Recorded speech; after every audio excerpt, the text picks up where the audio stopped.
Hello! Encore une fois, on se retrouve dans ma cuisine pour un épisode de châtain numéro 4. 1, 2, 3, oui, c'est 4. Cette fois-ci, je vais tenter l'avocat. Ça fait un moment qu'on garde les pelures d'avocat et les noyaux. Je les ai lavés et congelés. Là, je les ai dégelés hier. Et donc, je vais préparer ma décoction avec les épluchures et les noyaux coupés en petits bouts. Donc pour l'instant j'ai mis dans ma casserole quelques épluchures que j'ai commencé à dépioter. Donc j'ai tout ça. Tout ce qu'il y a dans le sachet là. Donc c'est l'équivalent de, je dirais, 4-5 avocats. Je pense plutôt 5 que 4. Et puis on va faire cuire tout ça. Pour aujourd'hui, j'ai décidé de faire de la laine de qualité fingering, donc c'est la Drops Flora. Donc il y a une qualité alpaga mélangée avec de la laine, donc on va voir ce que ça donne. Je n'ai pas mordancé mes écheveaux, c'était des pelotes que j'ai mis en écheveau pour les teindre. Je ne les ai pas mordancés parce que d'après ce que j'ai lu, l'avocat contient déjà du tanin, ce qui fait que le mordançage est inutile. Donc on va voir le résultat de la décoction. Et je vais vous montrer tout ça comme à l'habitude. Alors j'ai acheté de la laine de Drops non teinte, donc c'est la qualité Flora. Donc dedans on a 65% de laine et 35% d'alpaga. Donc celle-là c'est une qualité fingering puisqu'il y a 210 mètres pour 50 grammes. J'en ai déjà mis un en écheveau et là je vais en mettre deux autres pour les teindre quoi, hein, parce qu'il faut qu'il soit... Enfin si je mets la pelote comme ça dans mon bain, le centre ne va pas prendre la couleur. Et en plus, il risque de s'en mêler. Mais quoique l'expérience pourrait se faire pour voir si on obtient peut-être un gradeur ou un truc. Un jour, peut-être, je testerai. Alors, donc je cherche. Je pars toujours de l'extérieur de la pelote parce que l'intérieur, j'ai déjà eu des surprises de nœuds. Donc, je préfère faire ça comme ça. Donc, je vous montre comment je fais. Moi, j'utilise mon bobine noir. Je sais plus, c'est oui c'est ça, c'est un bobine noir. Donc en parapluie, en bois, j'ai acheté chez Rascol. Donc je prends un petit bout de laine, je vais juste faire quelques tours là pour qu'il tienne en place le temps que je lance et qu'il y ait de la laine dessus. Je mets ma pelote par terre, c'est plus simple. Et on tourne.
Donc j'ai mis 4 liens, 3 liens pardon, donc c'est un échaud de 50 grammes. Je vais encore en mettre un parce que là j'ai un peu de... Là, j'ai un peu de jeu là, donc je vais renforcer un peu là pour éviter les nœuds. Je vais en mettre un de plus. Alors moi j'utilise des liens assez courts parce que moi, ça me dérange pas si jamais il y a des variations de teinture à ces endroits-là. Mais je sais que quand vous achetez votre laine prête teinturière teinturière de laine, elle laisse un peu plus de jeu dedans pour que la couleur pénètre aussi dans ces endroits-là. Donc c'est selon... Après, je vous rappelle que moi je suis pas du tout une experte. Je fais ça juste pour le pur plaisir.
Donc je suis toujours le livre Teinture végétale de Roya Wolf. Donc pour les avocats, elle conseille des avocats bien mûrs à la peau noire et épaisse. Bon, c'est à peu près le style que moi j'ai. Alors, vous avez peut-être vu à certains, il y avait encore un petit peu de chair dessus parce qu'ils n'avaient pas été lavés avant décongélation. Avant congélation, j'aurais peut-être dû les laver. Tant pis, de toute façon, je vais tout filtrer. Donc pour l'instant, j'ai un jus un peu brunâtre. Je dois faire bouillir ça entre 90 et 100 degrés pendant 1 heure. Et normalement, je suis censée obtenir un jus rouge. Donc c'est ce qu'elle dit. On va voir si jamais ça marche. Alors on obtient un jus vraiment rouge, hein, effectivement. Hein. Moi, il est moins opaque que celui d'avant. Alors je sais pas si... Non, vous voyez plus rien.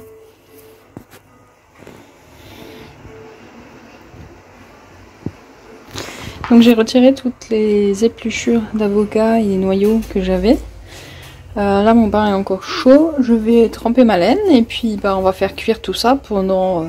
je crois que c'est... de toute façon c'est minimum une demi-heure, mais je me demande si c'est pas carrément 1 heure. On va vérifier ça. Donc j'ai mis un premier écheveau. C'est des écheveaux de 50 grammes que j'ai fait, hein, parce que chaque fois c'est une pelote de 50 grammes chez Drops. Et donc là je mets un deuxième, comme ça j'ai 100 grammes. Donc comme j'avais 5 avocats, je pense qu'il devrait y avoir quelque chose pour faire un rose. Oui, parce que l'avocat ça donne du rose. Enfin, un rose assez tendre, parce que c'est le but en fait. Hein. Enfin, après le but, c'est difficile de dire qu'on vise tel but quand on commence dans la teinture naturelle, puisque bon, c'est un peu magique, hein.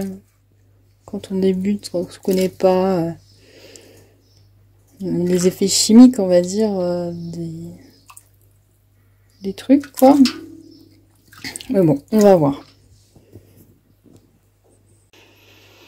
Donc j'ai essayé de cuire dans ma marmite à feu doux, à petit bouillon on va dire, donc ça correspond à 80 degrés à peu près, pendant à peu près 1 heure, parce qu'il disait 15 minutes à 1 heure, et en fonction de la quantité de temps qu'on laisse cuire, on a une couleur plus ou moins foncée. Donc voilà, pour l'instant moi ça donne un vieux rose qui ressemble assez à celui que j'ai obtenu avec la fleur d'hibiscus. Après, bon, pour le moment, c'est cette couleur. Après, on va voir, après rinçage et séchage, ce que ça donne. Donc là, j'ai 2 échauds de 50 grammes. Hein.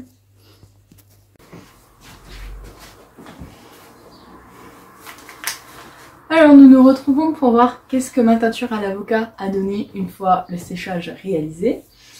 J'ai fait une petite erreur, j'aurais dû filtrer ma décoction, c'est-à-dire que quand je vous ai montré que je dépiotais les épluchures et que je coupais les noyaux d'avocat, j'ai remarqué qu'il y avait des épluchures qui n'avaient pas été lavées, il restait un peu de chair d'avocat, elles avaient été congées telles quelles et ben, j'ai pas pris le temps de les laver. Dans mon bain, ça a fait pas mal de déchets et moi j'ai juste enlevé les épluchures, les noyaux, avec un écumoire et puis j'ai mis ma laine dedans. J'aurais dû filtrer quand même parce que bah, ma laine était très sale et j'ai eu du mal à la rincer après parce qu'il y avait pas mal de petits résidus de chair d'avocat qui restaient. Et même des épluchures qui en cuisant c'était un petit peu comment dire, un petit peu effrité. Donc c'est pas grave, je veux dire, j'ai juste dû rincer un petit peu plus de fois, mais peut-être qu'une façon d'économiser l'eau avec l'avocat, c'est de bien filtrer la décoction pour éviter des lavages derrière, pour enlever ces résidus. Alors, j'ai utilisé 5 avocats avec les épluchures et les noyaux. Les noyaux, je les ai coupés en petits bouts, tout ça, vous l'avez vu. Mes avocats, c'était des chairs assez noires parce que c'est ce que j'ai lu dans le livre d'Aurélia Wolf. Il faut mieux utiliser des avocats assez noirs et bien lumineux. Et avec la peau assez épaisse. Bon, la peau était pas super épaisse, mais bon, moi j'ai pris ça. Donc, j'ai teint de la Drops Flora, donc c'était 2 pelotes de 5 grammes que j'ai mis en écheveau. Donc la Drops Flora, je crois que c'est une qualité fingering. Ouais, voilà, il y a 50 grammes pour 2 cm, donc c'est de la fingering. Il y a ma livraison d'infusion qui vient d'arriver. Donc dedans il y a 65% d'ail et 35% d'alpaga. L'avocat, donc j'ai pas mardancé mes échevaux avant. Et dès que j'arrive à enlever l'étiquette, je vous montre. Donc j'ai mis des liens, hein, donc c'est pas des nuances, les trucs violets là, c'est juste moi qui ai mis des liens parce que si j'utilise des couleurs différentes, je les vois plus facilement quand je dois mettre mes échevaux sur mon bobby noir pour en faire des pelotes. Alors, voilà ce que ça m'a donné. Donc c'est un rose, un vieux rose nuancé aussi. Je m'attendais pas à avoir autant de nuances dans une peinture naturelle. Hein. Il y a quand même pas mal de... Ah, on voit peut-être pas super bien là, mais en vrai, toute cette partie-là, il y a un peu plus sombre.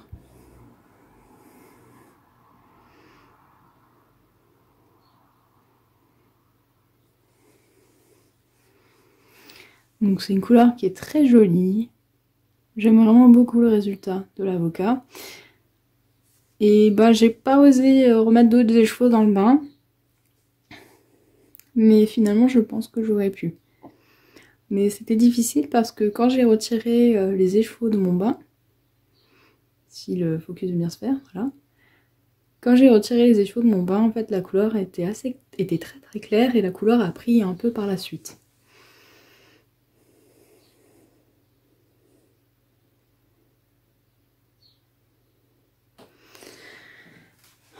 Donc alors c'est rigolo parce que ma couleur ressemble assez à la fleur d'hibiscus que j'ai fait dans l'épisode au châtain numéro 2.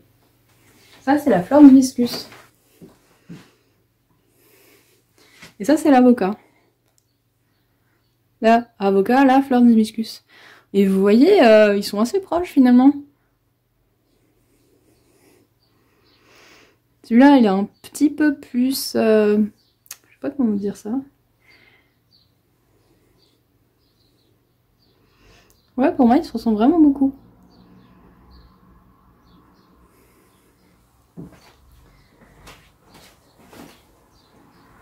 Donc voilà, je suis très contente de cette teinture comme toutes celles que j'ai pu réaliser. C'est vrai que je suis très contente du résultat. Alors sur le coup, je trouve que c'est beaucoup de boulot. Et je me dis à chaque fois que j'ai fini ces sessions de teinture, purée, là j'en fais plus avant un moment, j'en ai marre parce que bah, c'est beaucoup de boulot. Je veux dire, vous rincez la laine, le mat, vous rincez la laine. Bon, là il fallait pas la mordancer, donc ça allait. Mais parfois il faut la mordancer, donc ça nécessite encore un temps supplémentaire. Parce qu'il faut la cuire pour le mordançage. Après forcément, qui conclut la laine dit qu'il faut la laisser un peu refroidir avant de pouvoir la manipuler. Donc bon, ça c'est une chose, parce qu'il ne faut pas choquer la laine niveau température. Après, bah, il faut faire la décoction. La décoction, bah, pour la filtrer, moi je suis obligée de laisser un peu refroidir parce que bah, j'ai des carafes en plastique et je pense que si jamais je filtre en étant trop chaud, déjà je risque de me brûler parce que j'ai pas des gants qui permettent de protéger de la chaleur. J'ai des simples gants en latex pour faire le ménage pour l'instant. Et en plus, bon voilà, le temps de filtrer, de remettre tout dans la casserole, de mettre les huiles chaudes dedans. Après, bah, il faut compter entre une demi-heure et une heure de cuisson. Après, sortir la laine, attendre avant de faire quoi que ce soit, puisqu'il faut qu'elle refroidisse à tout prix, avant de la rincer, puisque forcément l'eau de rinçage ne sera pas aussi chaude que l'eau du bain. Après, bah, y a le temps de rinçage, à chaque fois il faut laisser un petit peu mariner dans l'eau. Mariner, on dirait que je parle de poulet. Après ça, bah, il faut le laisser, il faut essorer sa laine, tout doucement, parce qu'il ne faut pas trop non plus l'abîmer. Et bah, il y a le temps de séchage. Et une fois que c'est sec, bah, il faut encore voir. Alors pour celle-là, j'ai pas remis en échaud, mais là, il y a quelques-uns que j'ai fait auparavant où j'ai dû le remettre en échaud complètement parce qu'il était un petit peu emmêlé. Donc pour ceci, je l'avais bien protégé avec de nombreux liens. D'ailleurs, vous voyez que mes liens n'ont pas pris la teinture. Comme quoi, il faut vraiment des couleurs... il faut vraiment des couleurs qui ne sont pas teintes parce que certaines laines sont incapables d'absorber d'autres teintures. Donc voilà, en gros ça me prend souvent un petit peu la journée. Après je dis pas que je suis tout le temps derrière ma casserole, même si jamais il y a quand même un temps nécessaire à être derrière pour surveiller la température parce qu'il faut pas non plus que ça boue plus que 90 degrés puisqu'après bah, vos couleurs se terniront.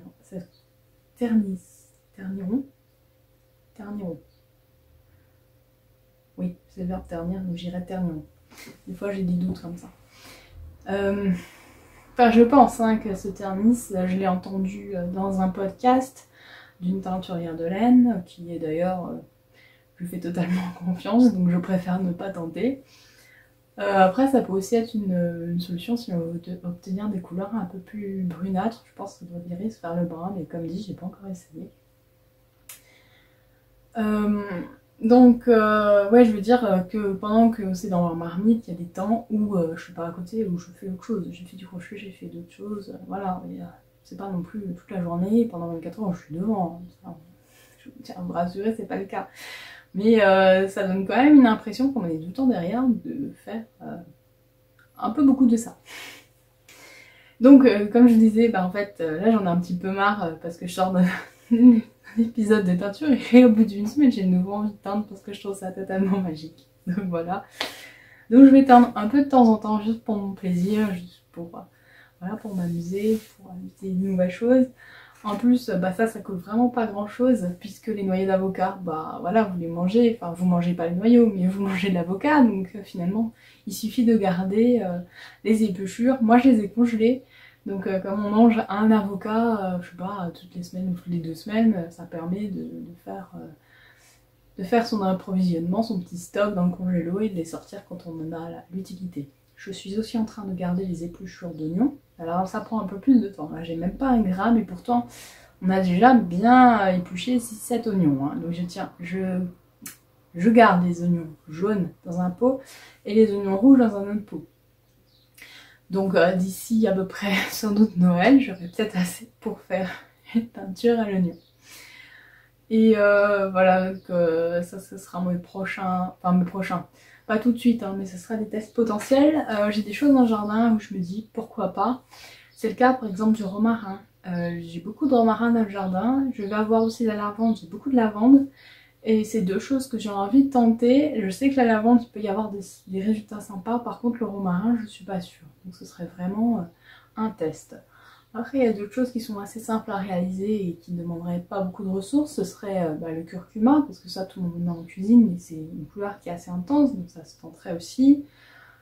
J'ai pensé... Non, je crois que c'est à peu près tout. Pourquoi pas du noyer aussi, parce que finalement, ça nécessite que d'avoir des feuilles de noyer ou des bogues. Ça s'appelle des bogues pour les noix. Pour les châtaignes, je sais que c'est des bogues. Pour les noix, je sais pas comment on appelle ça, mais bref, vous voyez, c'est l'enveloppe verte qui entoure la noix.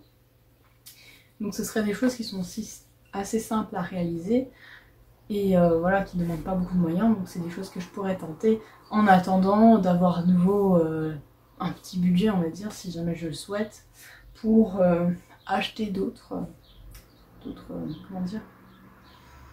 ressources qui ne sont pas forcément à portée de main chez nous. Comme le bois de campêche, vous n'en trouverez pas dans votre jardin, quoi. Voilà, donc vous voyez, il y a déjà plein d'autres idées. Restez pas trop loin pour suivre les prochains épisodes de Chat Teinture. Je vous rappelle que je suis pas teinturière de laine, je fais ça pour le plaisir. Normalement, je fais surtout du crochet, mais j'avais envie de tenter la teinture. Tenter la teinture, c'est pas facile à dire. Et bah ça m'amuse beaucoup. Après, c'est vrai que je vais pas en faire mon métier, c'est pas le but, hein, pas du tout. Je vais pas vendre ce que je fais. Moi, je suis... Bah, enfin voilà, c'est pas du tout dans les projets. C'est vraiment par pur plaisir que je le fais. Donc mes conseils sont pas forcément les seuls applicables, je veux dire il y a plein d'autres méthodes, je n'ai pas de technique universelle à vous proposer, je n'ai pas une expérience de 20 ans pour vous conseiller, le but c'est pas d'en faire un tuto, le but c'est de vous montrer que c'est sympa et vous montrer dans les faits comment ça se passe, parce que c'est bien de lire des livres. Moi j'ai pris le livre et je l'ai appliqué pour que vous voyez un petit peu comment ça marche et que vous vous rendez compte de l'intensité de l'expérience, on va dire. Donc voilà, je vais vous laisser là pour le moment. N'oubliez pas de vous abonner si jamais mes épisodes vous plaisent. Donc les chats teintures, enfin les châtains, il y en aura pas toutes les semaines forcément. Là, il y a eu un épisode pendant 2 semaines parce que j'ai fait pas mal de teintures pendant les vacances. Mais c'est pas le but de vous proposer un épisode de châtain par semaine. Normalement c'est chat farfouille le vendredi. Là exceptionnellement, comme j'ai pas eu le temps de préparer des épisodes de chat farfouille parce que j'ai peint, n'est-ce pas, ben je vous propose des épisodes de teinture et de temps en temps il y aura un chat farfouille qui n'aura pas lieu pour laisser place à une petite vidéo de teinture. Voilà, alors n'oubliez pas de vous abonner pour suivre tout ça. La cloche, comme ça vous saurez quand il y aura de nouvelles vidéos disponibles. N'hésitez pas à me laisser des petits commentaires si vous remarquez des choses que je ne fais pas bien, si vous voulez me donner des conseils.